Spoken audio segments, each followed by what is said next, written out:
l'État a pris la décision ferme de prendre à bras le corps la problématique de Guet Ndar, Ndartout, Gox Mbathie et même jusqu'à Hydrobase, cette bande de terre qui connaît des menaces d'agression donc de la mer.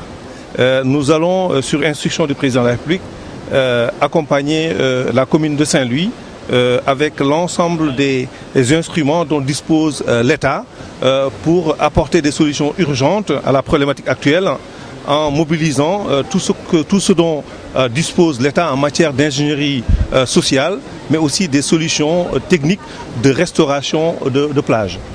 Nous avons fait la visite en urgence, on a visité plusieurs points. Nous avons fait un constat d'une menace réelle, cyclique et répétitive, avec un phénomène d'accordéon qui est venu effectivement endommager les digues de protection existantes.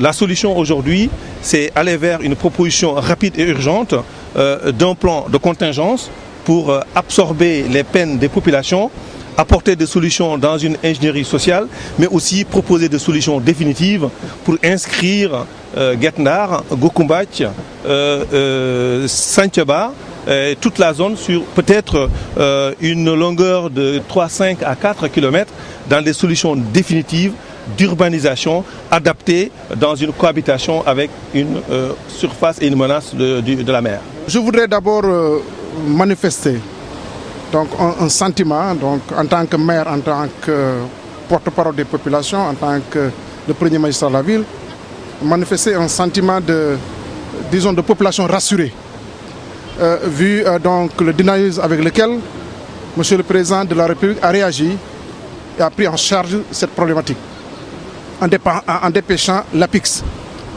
Pour qui connaît l'APIX, l'APIX gère donc le TER par exemple, l'autoroute à péage, donc les gros et les grands projets de l'État. Aujourd'hui, si nous voyons l'APIX à Saint-Louis, débarquer à Saint-Louis pour prendre en charge, pour assurer la maîtrise d'ouvrage de toutes les infrastructures, en tout cas qui seront réalisées pour protéger les populations, moi je ne peux qu'être rassuré par rapport à cette dynamique, par rapport à cette démarche. Et ça, c'est vraiment salué, en tout cas, Monsieur le Président de la République, pour toutes les actions qu'il est en train de mener pour la protection des populations de la langue de Barbarie. Dans un premier temps, donc, vous avez vu la réaction rapide en mettant à disposition des populations déplacées au niveau des écoles, des vivres, mais aussi une enveloppe financière de 10 millions de francs CFA. Aujourd'hui, nous allons voir avec l'APIX comment, en mode fast-track, c'est-à-dire en mode d'urgence, comment régler cette question-là. En tenant compte effectivement de la problématique des populations, parce qu'il faudrait déplacer les populations, il faudrait reloger les populations qui sont présentement dans les écoles, mais aussi un plan global pour toutes les populations dont les maisons effectivement risquent de subir effectivement les effets de la mer. Et toutes ces dynamiques-là, toutes ces démarches-là en réalité se fera très rapidement et nous pensons que dans les meilleurs délais, en tout cas des solutions urgentes seront disons prises, des solutions dans le moyen terme. Parce que moi, je disais au directeur général de l'APIX, nous, on ne connaît pas le long terme. Ce qui nous intéresse, c'est le court terme, l'urgence, et le court, et disons, le moyen terme. Parce que ça ne peut pas attendre, et il faut protéger la langue de Barbarie. En protégeant la langue de Barbarie, c'est Saint-Louis qu'on protège. Donc aujourd'hui, je suis persuadé que l'équipe d'APIX va se déployer dans les meilleurs délais pour que quand même les solutions puissent être proposées en combinaison par rapport donc au projet existant. Puisqu'il y a le mur de protection, la digue de protection qui sera réalisée donc, par l'entreprise FH.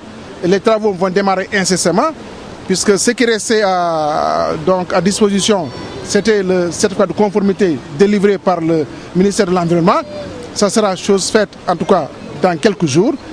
Cela veut dire quoi? Cela veut dire que les travaux donc, de la digue de protection vont commencer et maintenant, effectivement, articuler avec l'intervention de l'APIX en termes d'infrastructures, mais aussi en termes de corniche, parce que je le disais souvent, il nous faut une corniche entre la façade maritime et les habitations. Et cela nécessairement va impliquer le déguerpissement des populations, mais aussi donc dégager une bande sécuritaire de 10 à 15 mètres, et cela va contribuer naturellement donc, à sécuriser la langue de Barbarie. Et je pense que nous allons donc dans ce sens-là, et cela va se faire rapidement.